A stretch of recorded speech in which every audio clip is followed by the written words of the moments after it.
పండుగ రోజు తమ అభిమాన హీరో సినిమా రిలీజ్ అవుతుందంటే అభిమానుల ఆనందానికి అడ్డుకట్టే ఉండదు. పండుగ బరిలో నిలిస్తే వసూళ్లు కూడా భారీ స్థాయిలో వస్తాయి. పాత రికార్డులను చిత్తు చేసి కొత్త రికార్డులను తమ అభిమాన నటుడి ఖాతాలో వేసుకోవచ్చని సంబరపడుతుంటారు. కానీ పవన్ కళ్యాణ్ అభిమానులని మాత్రం ఒక సెంటిమెంట్ వెంటాడుతుంది. అదే ఉగాది. ఉగాదికి పవన్ సినిమా అంటే ఆలోచనలో పడుతున్నారు. దీనికి కారణం 2016 ఉగాది రోజు రిలీజ్ అయిన సర్దార్ గబ్బర్ సింగ్ ఫ్లాప్ అవ్వడమే. అయితే ఇప్పుడు డాలీ డైరెక్షన్లో పవన్ కళ్యాణ్ నటిస్తున్న కాటమరాయుడు చాలా బ్రేక్ల తర్వాత స్పీడ్ అందుకుని శరవేగంగా షూటింగ్ జరుపుకుంటోంది. వీలైనంత త్వరగా సినిమాని పూర్తి చేసి 2017 మార్చి 29న రిలీజ్ చేయాలని ఫిక్స్ అయ్యారట చిత్ర యూనిట్. ఇంతవరకు బానే ఉన్నా ఉగాది నాడు ఈ సినిమా రిలీజ్ చేస్తామని అనడంతో పవన్ అభిమానులు టెన్షన్ పడుతున్నారు.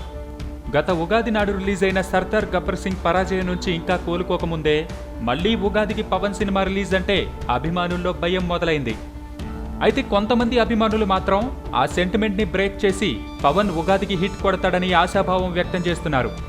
మరి ఈ ఉగాది సెంటిమెంట్ పవన్ కి కంటిన్యూ అవుతుందో లేదో తేలాలంటే మాత్రం మార్చి వరకు వేచి చూడాల్సిందే.